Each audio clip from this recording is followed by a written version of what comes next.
qu'une roturière 2 fois divorcée, cette affaire est à la une de nombreux titres de presse en Europe. Les pressions se font de plus en plus nombreuses. Le roi doit choisir, Wallis ou la couronne. Une couronne qu'Édouard VIII n'a d'ailleurs jamais portée.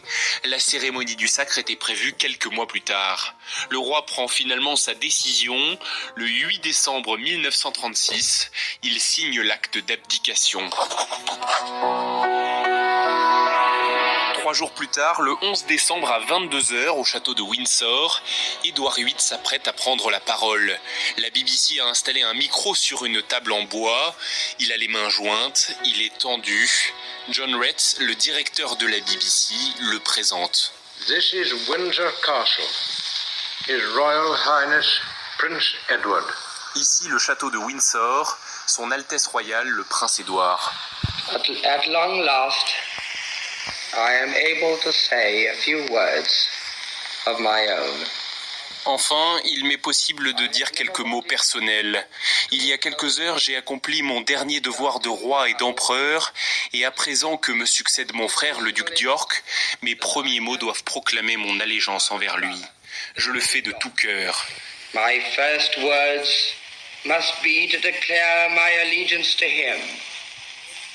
This I do with all my heart.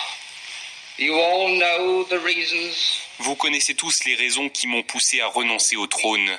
Mais je voudrais que vous compreniez qu'en prenant ma décision, je n'ai pas oublié la patrie et l'empire que je me suis efforcé de servir depuis 25 ans, comme prince de Galles et tout récemment comme roi.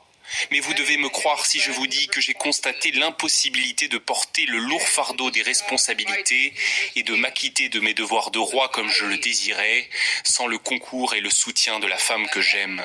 Et je voudrais que vous sachiez que ma décision a été prise par moi et moi seul. And I want you to know that the decision I have made has been mine and mine alone. Édouard VIII termine cette allocution de 7 minutes par ces mots. À présent, nous avons tous un nouveau roi.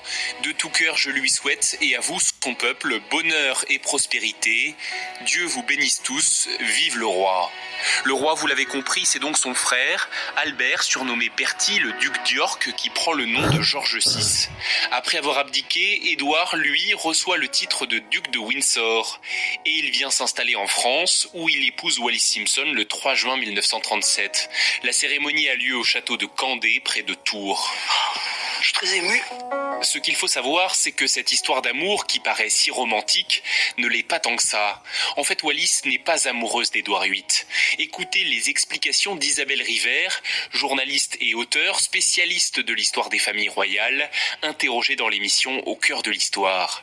Wallis n'aime pas Édouard, elle l'aime bien, elle est follement amoureuse. De la situation, elle est amoureuse de la vie qu'elle peut enfin vivre grâce à lui. Et elle aurait adoré être la maîtresse discrète du roi d'Angleterre. Elle s'est toujours rêvée en femme de l'ombre. Non seulement il n'est plus roi d'Angleterre puisqu'il abdique, et on dit qu'au moment où elle apprend cela, elle écoute la radio, elle est chez des amis dans le sud de la France, elle jette son verre de whisky à travers la pièce et elle crie quel idiot, je crois qu'elle est furieuse de ce qui se passe.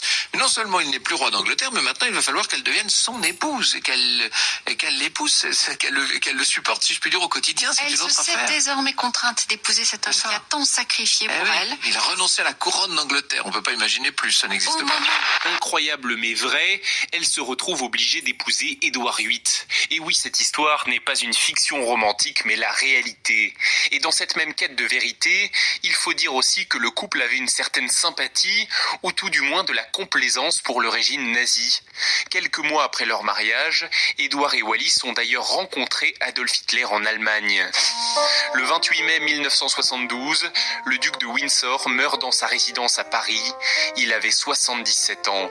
Et comme ils n'ont jamais eu d'enfant, son épouse est l'unique héritière. Elle donne une partie de ses biens à la France, leur pays d'accueil, notamment des meubles et des tableaux qui ont depuis rejoint le château de Versailles et différents musées. Wallis s'éteint 14 ans après son mari, le 24 avril 1986.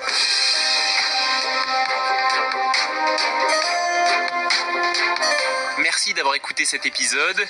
N'hésitez pas à le partager s'il vous a intéressé, à mettre un cœur, un like ou un commentaire. Pensez aussi à vous abonner sur votre plateforme d'écoute préférée. Sur YouTube, vous pouvez retrouver dans la description de la vidéo les liens vers les différentes œuvres dont vous avez entendu des extraits dans cet épisode. N'hésitez pas également à suivre Perles d'Histoire sur Facebook et Twitter. On se donne maintenant rendez-vous le 1er mars pour un nouveau récit.